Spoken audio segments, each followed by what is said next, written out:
Bring to us your poetry from inspiration sought. Come join us with your images, your verses, words, and thought. From here, we'll share your balladry with those who do not know it. This platform's here for you to show the world that you're the poet. Welcome to episode 37 of You're the Poet, the poetry podcast featuring you. I'm host Matt Burgio, and I'm here with co-host Phil Burgio. Phil, welcome. Anytime. Here at You're the Poet, our purpose is to share our love of poetry with the world and invite you to do the same. I want to start by saying thank you to all of our listeners who have made You're the Poet possible. We hope you enjoyed the podcast and the poetry that is shared here. Our featured guest for this episode of You're the Poet is Jim Meany, who is joining us from San Francisco. Jim, welcome. Thank you. Nice to be here. Yeah, we're glad you could join us, and we look forward to your contribution to the episode. To start things off, I'm going to share a classic poem for the episode. This is a poem a lot of people are familiar with. It's April now. We're getting into baseball season, and we talk about themes sometime. And since Phil had some baseball poems he'll be sharing later, I thought, you know what? I'm going to read Casey at the Bat. So this is by Ernest Lawrence Thayer, who was born August 14th, 1863, and died August 21st, 1940. He was an American writer and poet from Massachusetts. He graduated magna cum laude in philosophy from Harvard University in 1885. And while at Harvard, he was the editor of the Harvard Lampoon, which is their humor publication. When he graduated from Harvard, William Randolph Hearst, a friend of Thayer's, hired him as the humor columnist for the San Francisco Examiner. And he worked at the Examiner from 1886 to 1888. And Thayer's last piece for the Examiner from June 3rd, 1888, was a ballad called Casey, or what's commonly known today as Casey at the Bat, which according to American Heritage made Thayer a prized specimen of a one-poem poet, despite the fact that he did write a lot of, humorous quips and other poems and things for the Examiner and their other publications throughout his life. But he's definitely most known for Casey at the Bat. According to the Baseball Almanac, Casey at the Bat is the single most famous baseball poem ever written. And then there's some dispute about inspirations, like both the towns from Mudville and also who might have been the inspiration for Casey, which baseball great Mike Kelly at the time is kind of the person that most people think that Thayer got inspiration from, even though Thayer denied it was based off him, and he said that no single player inspired the poem. So with that being said, here's Casey at the Bat. The outlook wasn't brilliant for the Mudville Nine that day. The score stood 4-2, but with one inning more to play. And then when Cooney died at first, and Barrows did the same, a pall-like silence fell upon the patrons of the game. A straggling few got up to go in deep despair. The rest clung to the hope which springs eternal in the human breast. They thought, if only Casey could but get a whack at that, we'd put up even money now with Casey at the bat. But Flynn preceded Casey, as did also Jimmy Blake, and the former was a hoodoo while the latter was a cake. So upon the stricken multitude grim, melancholy sat, but there seemed but little chance of Casey getting to the bat. But Flynn let drive a single to the wonderment of all, and Blake, the much despised, tore the cover off the ball. And when the dust had lifted, and men saw what had occurred, there was Jimmy safe at second, and Flynn a huggin' third. Then from 5,000 throats and more there rose a lusty yell. It rumbled through the valley, it rattled in the dell. It pounded on the mountain and recoiled upon the flat. For Casey, mighty Casey, was advancing to the bat. There was ease in Casey's manner as he stepped into his place. There was pride in Casey's bearing, and a smile lit Casey's face. And when responding to the cheers, he lightly doffed his hat.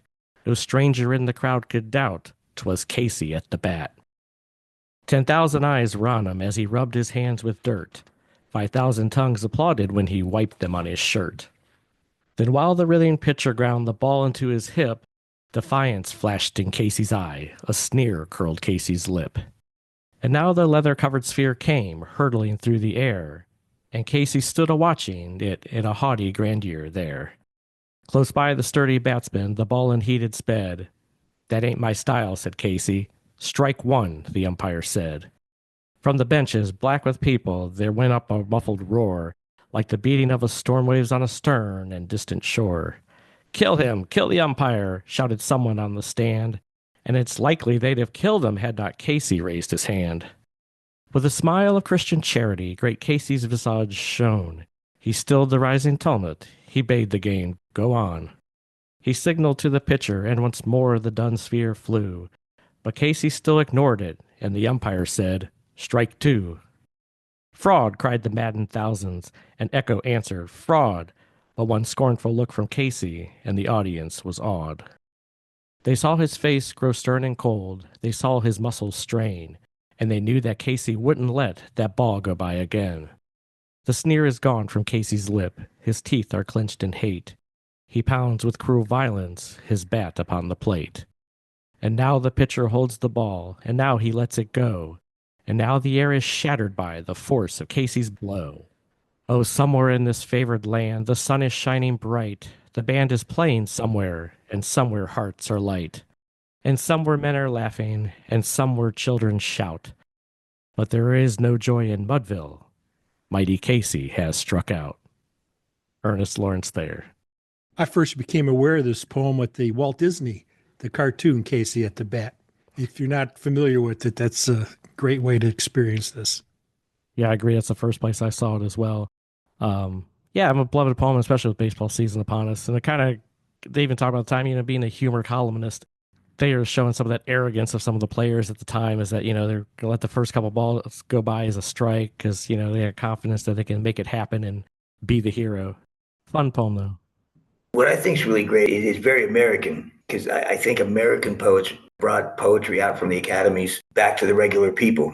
They weren't doing poems about sports and everyday life and stuff like that. And the language that was used before, guys like Whitman, it was always in the academies.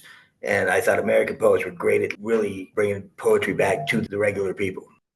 I think that's a great perspective. I like that. And I think you're right.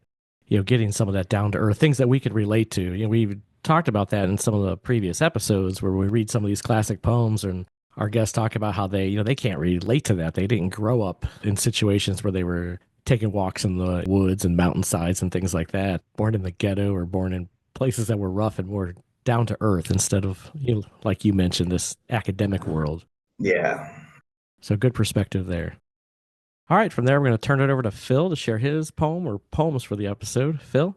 Well, short haiku first, then I'll get into the main poem. The only magic you can find in any sport is found in baseball. Philip Burgio. The spirit of the game. At the family picnic, the bats came out. He could win this game, he had no doubt. He asked his friends to hold his beer, to play the game he held so dear. Now his age reversed to his youth. He would play like Mays or even Ruth. Manto, Calavito, the best of all. They were his heroes when he was small. He was very serious in his mind. He knew his team was in a big bind. Bottom of the ninth in the seventh game, he couldn't falter, he would not shame. Feller wound up and threw 100 live, but it was only his nephew at 65. He swung and lobbed over the shortstop's head, but in his mind, a homer, the win instead. Hustling to first, I would make Pete proud, catching his breath, hearing his heartbeat loud. Arm raised, acknowledging the cheer, then asking his friend to give back his beer. Philip Burgio. I like that one. I like that sort of that older man remembering his youthful days playing baseball with his friends. I think that's great. I had to put my favorite ball player, Rocky Calavito, in there. As far as Mantle, I booed Mantle when I was a kid because he was a Yankee and I was an Indians fan. Right. Yeah, again, I thought it's a great poem. I love the stuff that's written about sports. And I'll tell you, I live in San Francisco and the Giants have won the World Series, but back east are way bigger fans. It's like real fans compared to here. Yeah, I just love the language and the way that they write it, and then how much it meant to them. Oh, yeah. And I think you're right. Especially you talked about being a Cincy fan earlier. And yeah, I don't think there are bigger baseball fans than Cincinnati. Who else has an opening day parade? It's a holiday in Cincinnati. Oh, yeah. It's definitely a big deal here. And of course, obviously, you've got the Yankees and even Boston and some of those big cities in Chicago where they have the huge fan bases. But I like to think Cincinnati has the best fans. All right. All right, from here, we're going to go to my poem for the episode. This one's a little bit different, and this falls in the realm of an experimental poem. This poem is called Confessions, and the inspiration from this poem came when I was reading Confessions by St. Augustine, and I was sitting on the couch reading, and we had some kind of like tattered curtains here on the window behind me, and sunlight was peeking in specks, and it was kind of putting specks of light on the pages that I was reading. And I thought it was interesting. I was looking at the specks of light going, oh, there's kind of some phrases there that sort of made sense. And so I decided to grab my phone or paper, I can't remember which, and just decided to write this poem based on where the specks of light were falling on the page. There was a little bit of editing on my part, but I think it came out pretty interesting and sort of ambiguous, which I kind of liked in terms of the poem. So this is Confessions. In infinite space, at its heart, an abomination to you. But shut my eyes that I relaxed a little, my gaze on other things that in you occupy. Alone are eternal periods of time, for all pass away or come, permanently displeasing you. Matthew Burgio. Okay, that was interesting. I like that. I know what curtains you're talking about. Yeah. They're gone now, but Yeah, definitely interesting. And I was really impressed with how it came out, even though it was randomly written, or mostly randomly written. Just kind of a different poem there, kind of a little bit of an experimental thing. I love the line, my gaze on other things that in you occupy. That's a great line. Thank you. I've thought about sort of recreating that technique with other poems, but I haven't gotten around to doing it again. But it's something I would like to do in the future, is to sort of recreate the way that I wrote it. Might not be a curtain, but just like a way to put some specks of light on a page and kind of see what we come up with. Very cool. All right, from here we're going to turn to our guest portion of the episode. Jim, you're the poet. Show us what you've got. All right. This poem is called Blues for Coltrane, in honor of John Coltrane. I dream in the essence of blue, soar into the starry night. I excise the phantasm of original sin, move slowly to a beat laid down by the jazz gods, torn from their sharpened bite. I float on heavy air that cradles my being in waves of sound. Music rages through my body as I slide down on the wings of angels and spin between notes blown in heavenly delight. I morph into space, float gently by the sun, lost in the love of all I see and taste and smell and feel. Can this be real? I'm a changeling, a songbird who blows his tune and howls his madness to the moon. I feast on gentle staccato rhythms and casually dance as the willows whine.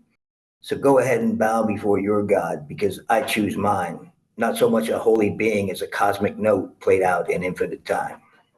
Meany. All right, thank you for sharing. I had jazz music going through my head when you were reading that. So I have to ask, as far as the inspiration, obviously you mentioned John Coltrane. Do you play jazz, or are you just a fan of jazz? Or I'm a big music fan. I like pretty much everything. From old jazz, I love old jazz like bebop and Coltrane, Miles Davis and stuff like that. And I grew up a punk rocker. very cool. And I was the only one of my friends who was like a punk rocker, but loved hippie music too. Hey, nice. No, that's great. Yeah, We didn't talk too much about that.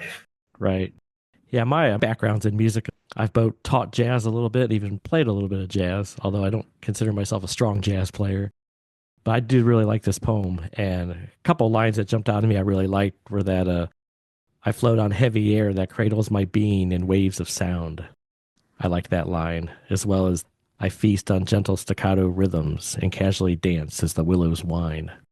Great tribute to the jazz man. Yeah, Coltrane, great Yeah. sax player. You know, they've got a Church of St. John Coltrane here in San Francisco. Oh, yeah? Yeah, Nice.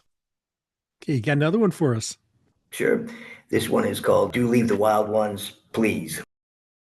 You can keep your Shelleys, Frosts, and Elliots, your Tennysons and Chaucers too. You can even hold on to Old Willie. I'm sure you're certain I must be a fool. Sorry, but none of their beautiful poesy ever left its mark on me. I mean no disrespect, I just don't connect. But do leave the wild ones, please. Those whose every word screams, turbulent, wild, and free from the shackles of conciliation and confinement. Those who shun government, God, and sage, who write whatever their fiery heart renders, who really know how to make the pen rage. I have no time for meticulously well-written and mathematically perfected rhymes. I crave to feast on fire and madness as I ply my poor soul with wine. Lorca makes my blood boil. Panero leads me to think. Michelin blows my mind. After Bukowski, I just need a drink. Poe leaves me begging for more. Kerouac floods me with wonder. De Prima crushes me to bits. Plath breaks my heart, makes me cry, carelessly tosses me into the dark, abandoned and screaming out why. Kaufman sizzles my synapses, Corso torches my brain. Ginsberg provokes me to howl, Hirschman drives me insane. These, some of the poets and brave warriors who left only scorched earth in their wake, all the while wasting nary a line. Outlaws, Zen master poets, out of whom shines the beauty of mind. Meany. All right. Thank you for sharing. That reminds me, my friend sent me a New York Times book about poems that were in the New York Times. Not the New York Times, excuse me, the New Yorker magazine. There's a book out of just the poems that have been in the New Yorker magazine, and I'm sure some of these guys are in there. Oh, I'm sure. Yeah, I like that this reminds me, too, of a conversation we had with Peter Rivers, I think in episode 31, where he talks about, kind of being not connected, like you mentioned, like have no connection with some of those older, not necessarily older, but a lot of them older, like, when you're talking about Shakespeare or Shelley and all those that fit that different grind, or talking about the perfect rhythms and the perfect forms and that. And he was talking about how he got tired of a lot of that. And so we had a good discussion back in episode 31 about that. But I like the way you wrote this. And this definitely sounds like something, I don't know, have you done any spoken poetry readings and things? Yeah, open mics and stuff like that. Yeah, a lot. Yeah. Quite a bit. This reminds me of a poem that would be great for that. Yeah. A lot of times I write with that in mind, and I usually do it with music too. Oh, great. Yeah. But I was into music way before I was into poetry, and I would write stuff down. I didn't even know anything about poetry because I found all that stuff really boring until I read Kerouac and Ginsberg and stuff. Then I was like, oh, this is really cool. And Dylan kind of brought me there. Also, after reading them, I have the appreciation that writing like Shakespeare did or those guys did is amazing. It's just it didn't, it wasn't my era. It wasn't something I could really relate to, but I can still appreciate the fact. I mean, to put, the way, especially like Shakespeare, the whole books of written in a prose form. I mean, it's amazing. Oh, yeah. And I think that's something to say as a growing poet, or, if you're in any field, that, learning to appreciate things that even aren't necessarily your style or your forte, appreciating them for what they are. What I've liked a lot about these is I've learned about some new poets. I grew up more learning about the Tennysons and the Shakespeare and the Chaucers and that, whether it was through school or just through some of my early studies in poetry. And, I haven't done much reading of Ginsberg and Kerouac and some of those guys. So I've been introduced through some of these people just through discussions we've had on this podcast with other poets. It's been enlightening. Yeah, I mean, poetry was like a doorway for me also, like to get into literature. Because after I got into like Ginsberg and Kerouac and stuff, the authors that they talked about, Dostoevsky and Gide and stuff like that, I started reading all that stuff too. And I mean, just amazing literature out there, just wonderful. Oh, yeah. That I would never have read in school. Right. I'll tell you what, before we get to this last poem, tell us a little bit about your poetic journey. I know you just mentioned a little bit right there about, getting, into it from music and things like that, but tell us how you started getting into writing poetry and a little bit about your journey. I started really getting into music when I was like around 12, and I started writing, like would be lyrics or trying to write lyrics and stuff. And they weren't really very good lyrics, so I had like a little notebook. And it wasn't until a teacher gave me On the Road when I was, 16, 17. Good book. And I read that, and that kind of opened a whole bunch. I loved the book. I mean, I read it like in one sitting, and I don't think I'd finished a book at that point in time in my life. But it was eye-opening. And I just loved with the beat poems, the freedom. And I felt it was like a kindred spirit between the Beats and the punk rockers. Okay, yeah. They say they're grandfathers to the hippies, but I would say more punk rock than hippie. Nice. Yeah. And the older we get, those guys become the classics, Oh, yeah. Isn't that crazy? Talking about music and poetry, all music is poetry set to music. Absolutely. A couple of my favorite poets, there's Dylan and Paul Simon. I mean, their lyrics are just, you can read them without even the music. I remember everybody used to make fun of Dylan because of his voice when I was growing up, right? And I'd have his albums like It's All Right, Ma, I'm Only Bleeding, and Hard Rain's Gonna Fall. I mean, my Lord. Right. The first album I ever bought was Dylan. Yeah. Only musician ever to win a Nobel Prize for Literature. Oh, wow. I did not know that. Nice. They got that movie out about him now, too, I want to see. Yeah, it's not bad. It's not bad. It's pretty good. Oh, you've seen it? Okay. One of the cool things too is when I came to San Francisco, like I got to meet Lawrence Ferlinghetti and hear him read, and I saw Ginsberg read before he died. Oh, cool. Oh, very cool. They had a pretty cool scene out here. It's not as big now, but like back in the 90s, there was like poetry readings like every night of the week, open mics. Back in the 60s, San Francisco was the place to go. Oh, yeah. Okay, Jim, you got another one for us. I do. This is called I Am Revolution. I am revolution, a confluence of self-propelled protoplasmic revelation, the synthesis of infinite cataclysmic events. My fingerprints bleed anarchy. I have no form in the void. I'm an atomic convolution of rebellion, bound by space-time and wrought of the primordial ooze out from which I crawled. I'm a direct result of phenomena completely beyond my control. My mind, a battleground for eons of evolution.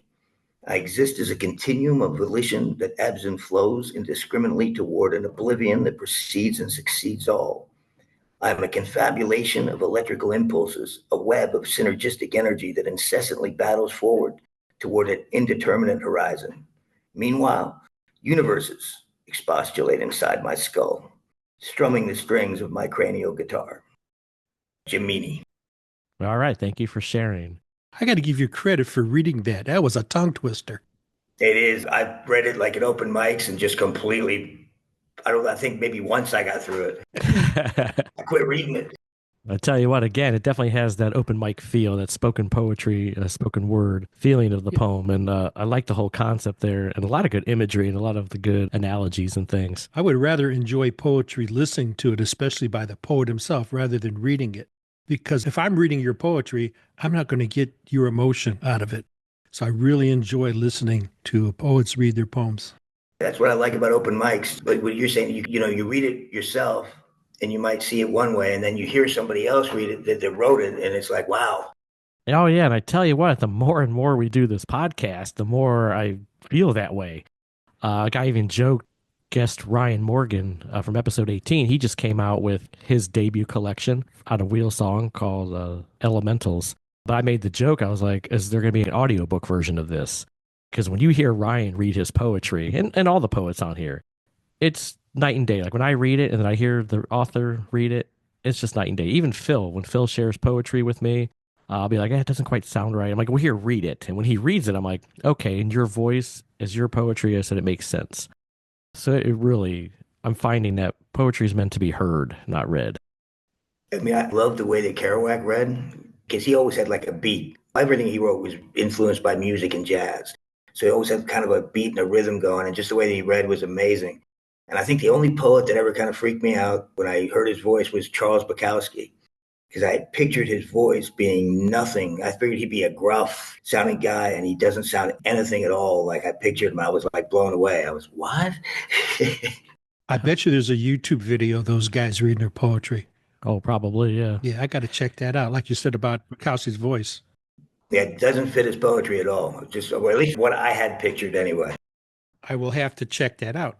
I will say, throwing back to talking about Casey at the Bat and Ernest Thayer, one of his friends commented that it was a great poem, but Thayer didn't do a good job of reading it because he read it like at a Harvard graduation and he would perform it at various times. And he talked about how he was more timid and didn't really get the enthusiasm of the poem, especially when the crowd's yelling, kill him about the umpires and stuff. The Disney poet does it pretty good. Oh, yeah.